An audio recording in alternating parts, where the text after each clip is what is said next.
I've had time to think since the lockdown about life in general and about who I am and how I want to come across and who I want to be and where I am right now. And I was just thinking yesterday that it hit me that it's been a year since I left my stable job. And have I done what I set out to do when I left? Am I close to what I wanted to do? What have I achieved in that year? And just thinking back to how my life was back then, I felt like I was in a fog.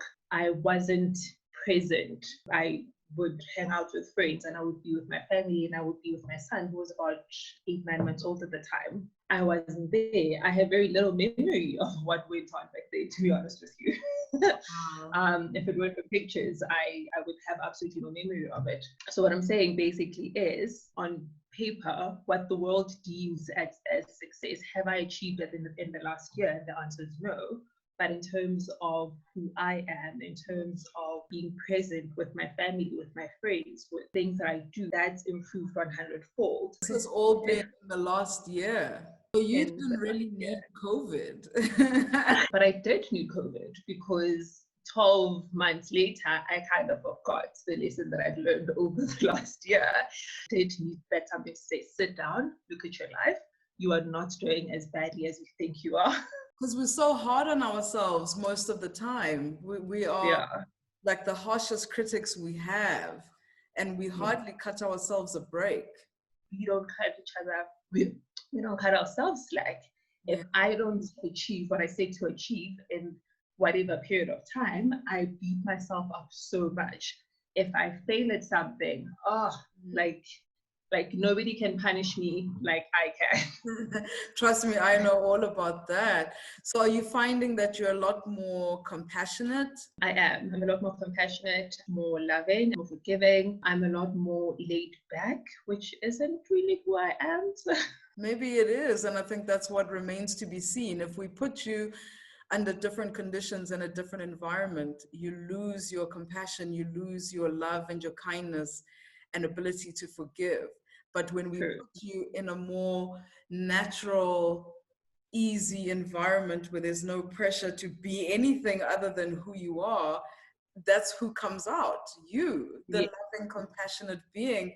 And I would argue that that's the woman your husband fell in love with. You know, in our earlier conversation, I said I would ask you, you know, that question, who are you? Seems you've done the work already to figure that out. So to ask it directly, if you had the time, which you now do, but let's assume all your bills were paid up for a year, what would you do with your time? And what kind of work would you be doing? What would be fulfilling for you? What would your definition of success be after all of that?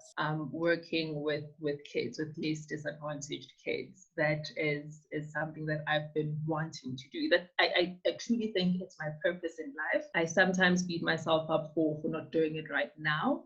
But then I look at the journey that I'm walking and I think, well, maybe what I'm doing right now is to prepare me for what I am supposed to do, providing education for those who either don't have access to it or who can't afford a good quality education. Mentorship. I mean, I grew up in the townships of Soweto, and I did not have anyone to look up to or a lot of people to look up to. There weren't a lot of positive role models to look up to. People did the same things. We weren't exposed to life outside of the hood. And the minute that I got a glimpse of that, I then made a decision that this is, you know, I do not want to follow this person's life, but I'd much rather do that.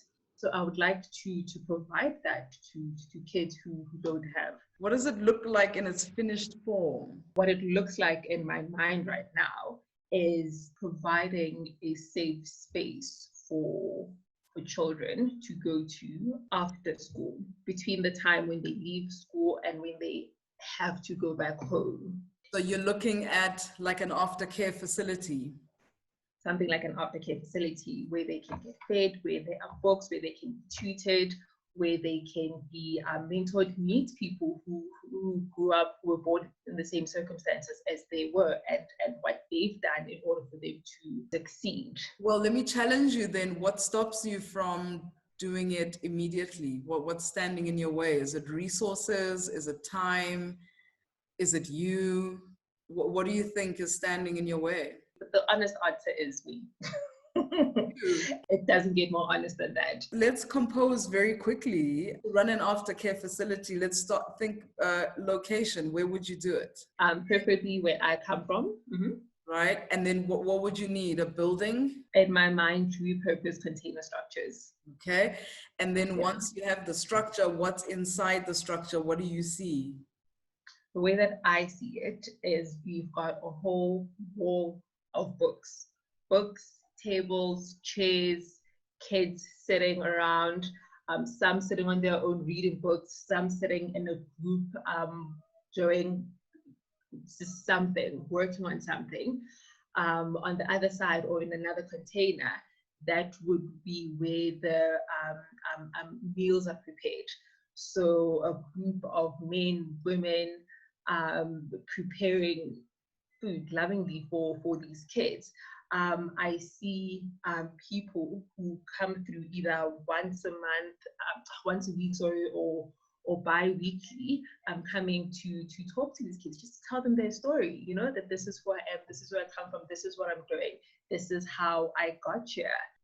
What is so amazing is that once we created the platform and I said, what do you see? Literally your voice changed, your body language changed, and suddenly this thing became so real in your mind and I could literally feel it across the screen. I can feel that it gives you life just thinking about it. Because I can see it so clearly. It is so clear in my mind. The magic words, you see it so clearly. And I think the point that you make is that more often than not, we are our biggest stumbling blocks. We just went through a couple of resources that you may need, and it is simplified. But these are the resources that you need. You clear in your mind what happens in the space. You just have to show up now to put those pieces together. And of course, you need kids. We forgot to add kids. You'll need kids, the main ingredient, right? And I don't think those will be hard to find. Do you know what your home would be called, your facility? One of the things I've been playing on in my mind was ACTS, ACTS, just acts in action. Acts in action. There we go. Yes. So act is in the doing word.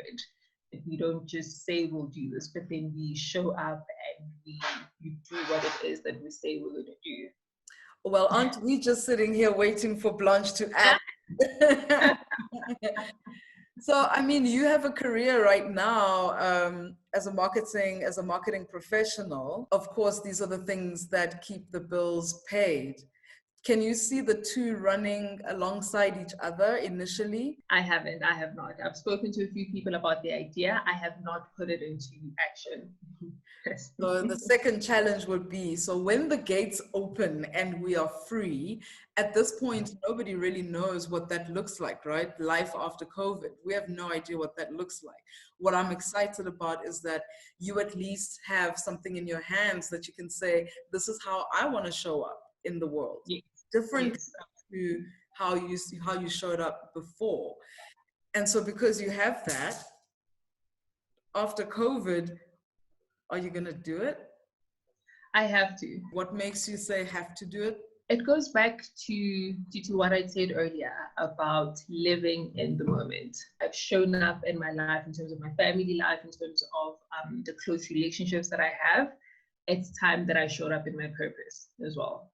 So I feel like at this point, I have to move out of my own way and do what I know I need to do. And there's people relying on this as well, you know. I don't want to let down kids out there, which I really am, I think. So once lockdown is over and we're done with COVID, I'm gonna hit the ground running. That's such a powerful thing you said there, that linked to your purpose are people who are absolutely reliant on you showing up, that are dependent on that. So if there's anything to get you up and going, it should be that. But I think that's what, for me, COVID has done, is given us the opportunity to realize how connected we are and how much we actually need each other. And so when you don't show up, there are kids, and to use your words, when you don't show up in your purpose, there's a hole that will be left within you, but then there's a community of people, or kids in your case, who never get the chance to show up because they're waiting on you. Is that a fair proposition? No, it absolutely is. And a generation. I mean, the fact is, if you change one person's life, you're changing a whole generation. So if I don't then show up to at least change one kid's life, then that affects a whole generation. So yeah, so I'm in a place where I have to do it. It's not a matter of if or when, it's just seeing the way you light up when you're talking about it. Can you imagine the impact on every other aspect of your life when you allow yourself to be alive from your point of purpose that seems to be so important to you? We can all only benefit from that.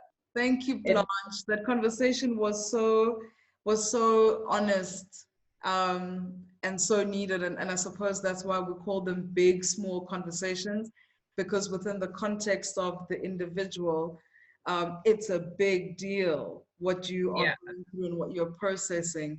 But on the grander scheme of things, it might seem small. But the beauty is that we realize that the two worlds are so deeply connected. They are, they really are. And thank you, Zuki, for answering your purpose. I mean, you're walking rather purposefully, and as Nelson Mandela said, when your light shines, you unintentionally allow others to shine their light. So thank you for being a walking representation of that. Thank you. Well, I loved chatting to you, and obviously you and I are going to chat a whole lot more because we have a lot to act on, right? Thank you, Blanche. Thanks, Vicky. Alrighty, bye.